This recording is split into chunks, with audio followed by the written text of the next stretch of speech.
Going first might have its advantages, but following that song, that's really quite something.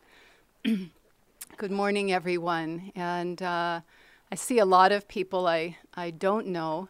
I hope I get to meet you sometime during this week. I wanted to begin, again, our subject is the grace of the Guru versus self-effort.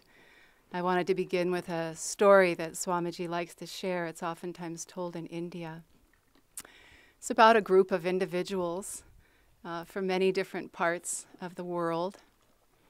And they are asked, of all things, to write an essay on the camel. And the German, being true to himself, goes to the local library and researches the topic about which he is to write. And the Englishman, a little more practical, a little less pedantic, goes to the zoo, the city zoo, and observes the species, takes notes, and writes his paper. And the American, casting aside all thought of expense, charters a plane, flies to Arabia, purchases 2 camels, and brings them back. And the Indian, bless his heart, goes into his prayer room, sits on his asana in perfect yogic pose, prays to God that the essay be dropped in his lap.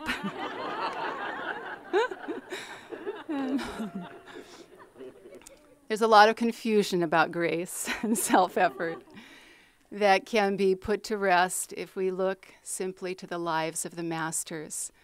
They have tremendous willpower, not in any egoic sense, but very strong-willed, a tremendous amount of energy, which they utilize to put in motion all array of manifestations and wonders on this earth plane, and most especially the energy that they express, the energy that it takes to find God.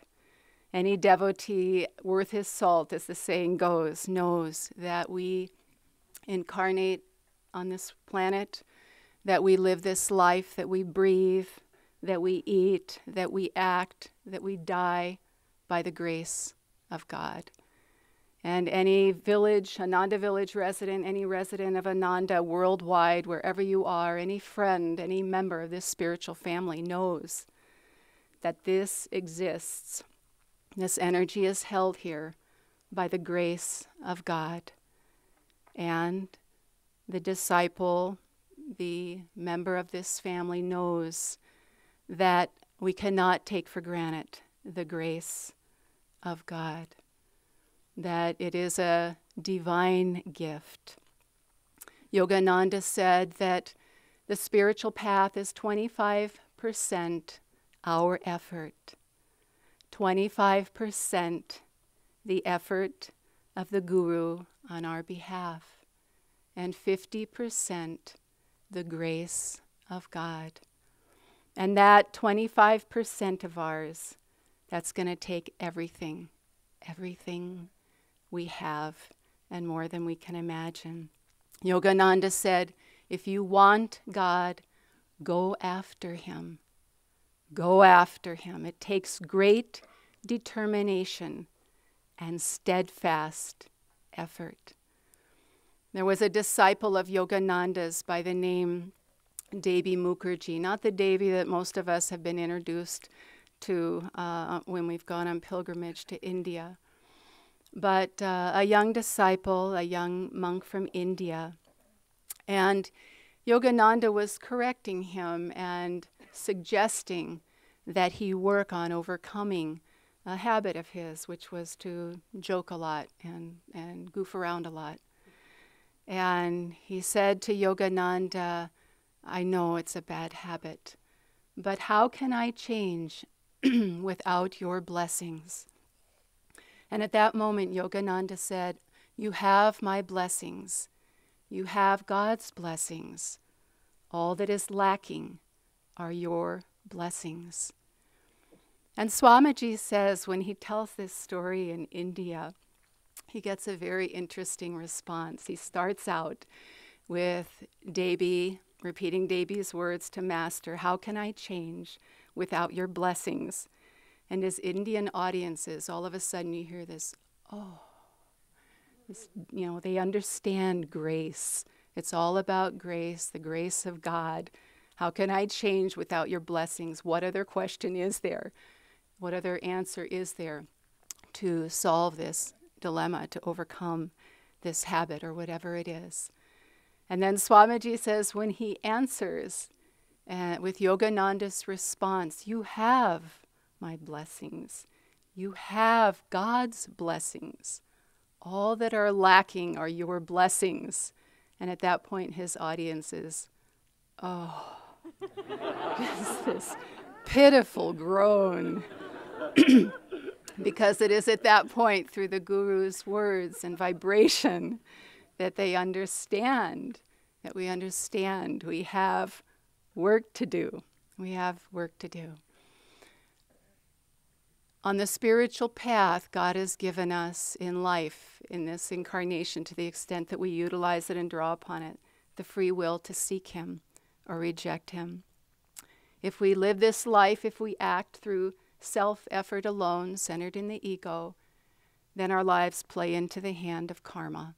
And that's pretty much all there is to it.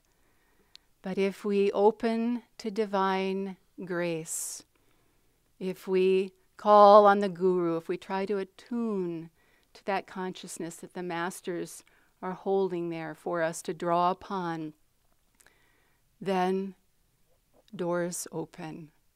And things happen to us that directions, guidance, circumstance, things we never would have imagined for ourselves. And God enters in, mitigates our karma, sometimes entirely dissolves it, or gives us the perspective, the right attitude to face it, to meet it with energy, to meet it with the knowing that it is all grace. This very same Devi Mukherjee, he said to Yogananda once, give me the grace of devotion. And Yogananda said, it's like you're asking me for money. You want me to give you money so that you can take that money and do with it what you want, buy what you want. Yogananda said, I say, earn it, and I will give you the money. And then you can buy what you want. Swamiji was there with some of the disciples, and Yogananda was there, and he said to one of them, he was talking about the spiritual path, the goal of us all, which is to be free in God, and he said to one of the disciples, and you have clear sailing. Well, you can only imagine being there in the midst when he would say those words that any devotee would be thrilled to hear. And everyone's heart leapt, and they thought, do I have clear sailing? Do I? And Yogananda, picking up on that thought, he said, and you all shall have clear sailing if you remain faithful to the end. And Swamiji was there, and he said at that point, everyone got, and you will all have clear sailing. But at that point, that was it. They didn't hear another word. He felt he didn't hear that condition. And maybe a condition is a bit of a heavy word, but that element of cooperation on our part that has to come into play for us to draw on that divine power that will, yes, indeed, liberate us ultimately. When Swami Kriyananda was with Yogananda, Yogananda said to him once, you must try hard, for God will bless you very much. Again, those two, hand in hand, that cooperation and attunement with the Guru, and that willingness to put out more energy and to find more energy when we don't feel like we have it or can get it in that moment. But to look to that and to look for that in the Guru and to bring him our cooperation, to bring him our heart's love. You look at the life of Kriyananda, and it's an amazing life. It's a glorious life, to be sure. But you have to say, when you look at it, when you read his autobiography, when you read his works and you hear his stories and bits that he will share from his life, you see seemingly insurmountable challenges, one after the other, after the other, after the other. Just any one of them would seem enough to just lay anybody flat on the ground. And you see this. But you have to know, if you were to ask him about his life, he would say that it is the consequence of grace. Grace responding to the open heart of the devotee, to the heart that is willing, unwaveringly willing to keep opening up, to keep expanding, to keep trying to tune in just a little bit deeper. It's very easy to think of grace. I think of that word, and I love that word. I don't use it liberally, but I love that word. The minute I hear it or think of it, I feel a sense of awe and wonderment about the path and the blessings that we've all been given. And it's easy to see it sort of as this glorious, astral, beautiful bouquet of flowers or something, however you want to describe it. But grace isn't always wrapped up like that. Grace comes oftentimes in very difficult hardship, in the loss of a loved one, in being judged the wrong way and being persecuted of some sort, some illness, some dire circumstance. But grace is grace. It is blessing. And however it comes, the more that we are on the path, the more that we go deep in our own personal relationship with God, the more we start to see that, yes, it is all grace. Yogananda said that grace is divine power as distinct from any other kind of power. And it comes from deep within us, from our highest reality. And as we open up to it, as we attune to the masters on a soul level, on a consciousness level, that power resides more and more within us. Ultimately, it becomes a constant. And yet, we cannot take it for granted. We cannot blindly expect that it'll be there.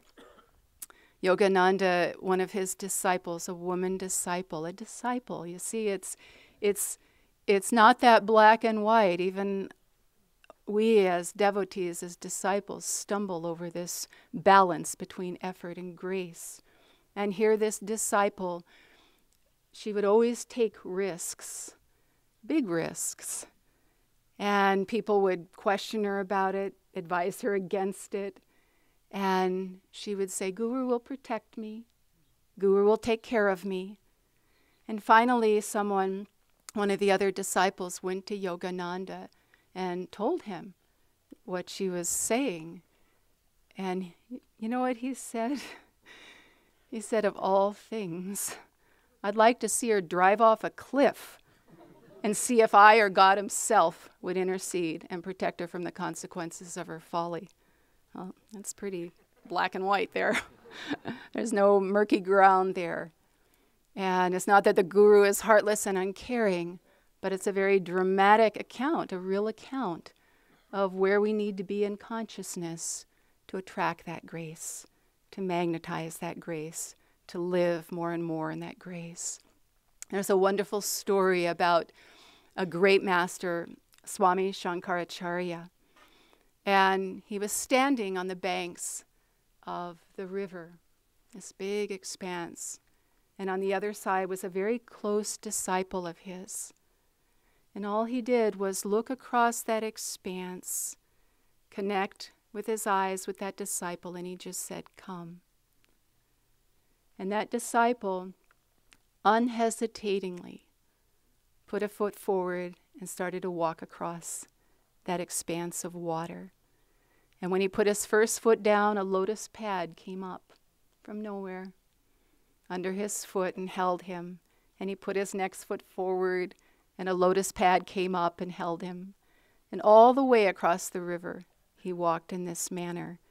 And when he got to the other side, he cast himself at his guru's feet. And his guru lifted him up addressed him by the name Padmapada, which means lotus feet.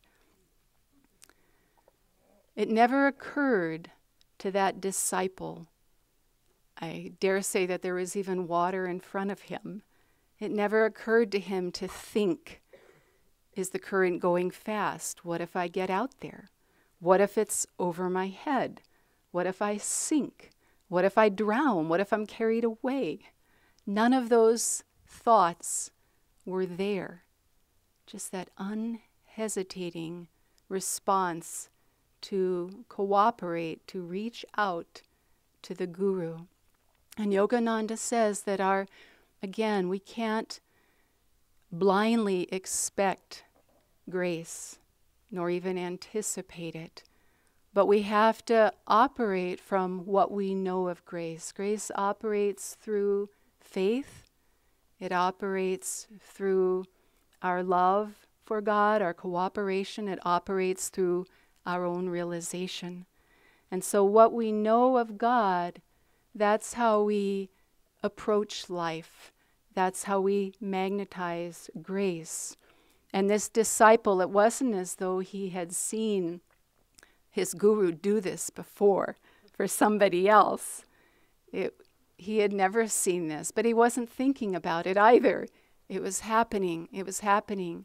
He drew that grace of the Guru in cooperation with the Guru, just open, and trying to tune in deeper and deeper and deeper. I love that when Swamiji, he says he's lived his whole life trying to just feel Master inside of himself and feel guided by that. It's never ending. It's not that we ever figure the Guru out. He's so much beyond that. And to keep being open, as Yogananda refers to the path, to that ever new aspect of it. And in that openness, we meet God. We meet God halfway. When probably even less than halfway, because God and Guru have got that big bite of our spiritual life. But I remember many years ago when Anant and I used to live here, and at that time we lived over at Ayodhya. And Ananda, we still have these joyathons. In those days when we were younger, they were really jogathons. And we ran hard, and we ran miles. And I ran a few marathons for those events, trying to help raise money for Ananda. I never would have done it otherwise, I assure you. It took me 5.5 hours every time. Can you imagine that? I can't conceive of it. I think I did it. I have a little piece of paper that says I did. But anyway, I used to run, and I, again, not being totally into this except for the cause, I didn't tend to train at very high mileage. So I would stay around 4 or 5. I think I ran 2 10-milers before those marathons, all 3 times. But Shivani ran with me, and that was my boon. Shivani is a woman, she lives in, longtime member of Ananda, lives in Assisi now and has for a long time. And so she would run with me to set the pace. And I did well with her. I wasn't quite up there on my own. But we both lived at Ayodhya at the time. And so when we would finish the run, when you come into Ayodhya, there's just a little bit of a hill you can take if you're running up Sages Road, and then you kind of swing down into the parking lot. Or you can just go right down and over. And she would always ask me, how do you want to run this? Right at the end, I've done the 10 miles. I'm feeling pretty good about myself, and I'm done. I'm done running.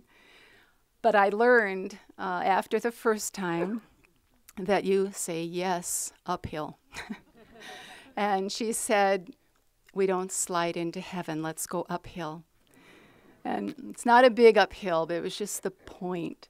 And many years later, when one of the times when I was visiting in Assisi, and she's still there now, those of you who've been there, Il Refugio, the main center of Ananda there, it's up on the top of the hill. It's down on one side, it's kind of level, and then down on the other. And lo and behold, I was there. We went for a run. Downhill first, uphill, back up. But She has a tremendous amount of energy. It's a great teaching, really. And it's just that it doesn't have to be a big hill. It just has to be that willingness to go a little deeper in God, to go a little deeper in that attunement with the Guru. I wanted to just close with a passage from The Essence of Self-Realization. And this is a book, The Wisdom of Yogananda. It's compiled by Swamiji and his remembrances of things that Master said. There's a whole chapter in here on grace versus self-effort, and I encourage you all to read it sometime. In the history of religion, there is a perennial debate as to which is more important, divine grace, kripa, as it is called in India, or human effort. The answer is quite simple, and the masters have tried repeatedly to convey it to people in their teachings. Man must do his best, of course. His best, however, will be crowned with success to the extent that he realizes that it isn't he as a human being who is acting, but God who is acting through him, inspiring and guiding him. To think of God as the doer doesn't make a person passive. It takes great effort of will to be receptive to him. The devotee must offer himself positively and joyfully into the flow of inner grace. The power that is in you is your own, but God-given. Use it. God won't use it for you. The more you attune your will during activity to his infinite will, the more you will find his power and blessing, strengthening and guiding you in everything you do.